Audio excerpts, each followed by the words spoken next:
ازيكم حبايبي، عاملين ايه؟ يا رب تكونوا بخير وبصحة جيدة، امين يا رب العالمين. كل سنة وانتم طيبين، ينعاد عليكم الايام بخير. انتوا شايفين الجمال ده بقى وفي الفيديو. بس قبل ما نخش على الفيديو نصلي على الرسول عليه افضل الصلاة والسلام، ونسمي بسم الله الرحمن الرحيم. وقولوا لنا يا هند، انت بتعملي لنا ايه؟ انا هنا يا حبايبي بعمل صينية بطاطس بالاجنحة المشوية. طبعا انتم مستغربين اللي اجنحة، بس الاجنحة جميلة والله، جميلة جميلة جميلة، بالذات في الشوي.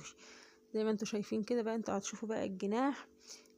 مش هتقولوا عليه جناح، هتقولوا عليه حاجة كبيرة كده، جناح بس جناح جناح يعني. هنا بقى حبايبي كنت قطعت البصلاية جوانح زي ما انتوا شايفين كده، وجبت 3 طماطميات وبشرتهم. يعني ما قطعتهمش، بشرتهم على البصل اللي انا مقطعاه جوانح. وجبت ليمونة زي ما انتوا شايفين كده، وعصرتها على البصل والطماطم عصرة كاملة. وكنت عاملة ايدي كده عشان البذر بتاع الليمون ما يقعش في قلب الطماطم والبصل. صلوا على النبي وما تقعديش ساكتة انتوا وهي. وفين اللايكات يا حبايبي والاشتراكات؟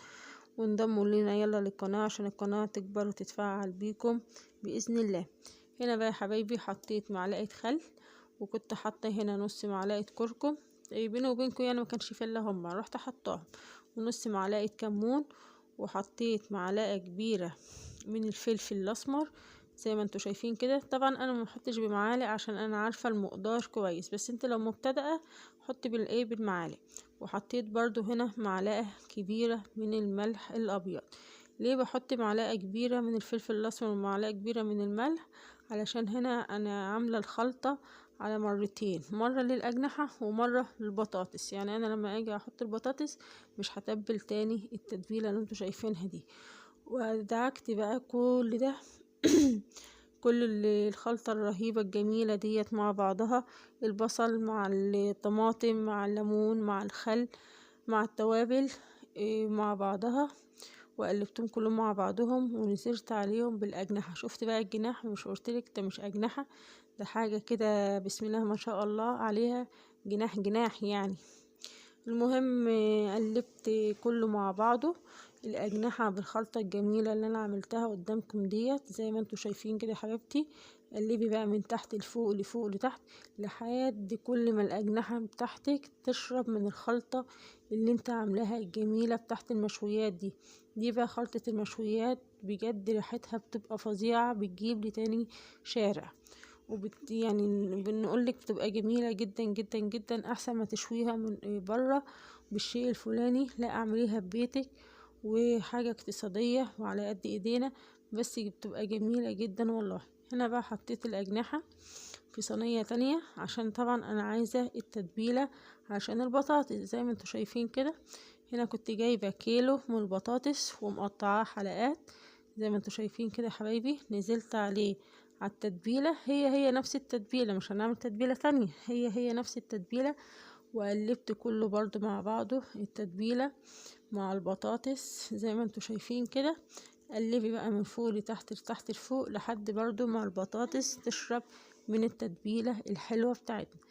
هنا بقى يا حبايبي كنت جبت بقى صينية تانية، وفضيت البطاطس اللي انا كنت مقلباها مع التتبيلة الجميلة بتاعتنا ديت، فضيتها في صينية تانية زي ما انتوا شايفين كده، بس كانت واسعة. ورصيت بقى الأجنحة الجميلة الحلوة ديت عليها زي ما انتوا شايفين كده.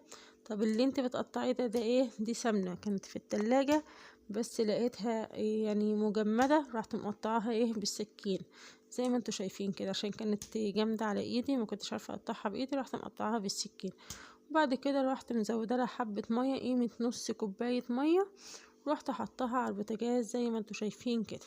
بألف هنا وشفا للي كلوها واللي هياكلوها واللي عملوها. هنا بقى عملت معاهم حبة رز بقى ابيض يستاهلوا بقك، زي رز الطواجن بالظبط. غسلت الرز، كنت منقيه وسرته تحت الحنفية مرة واتنين وتلاتة.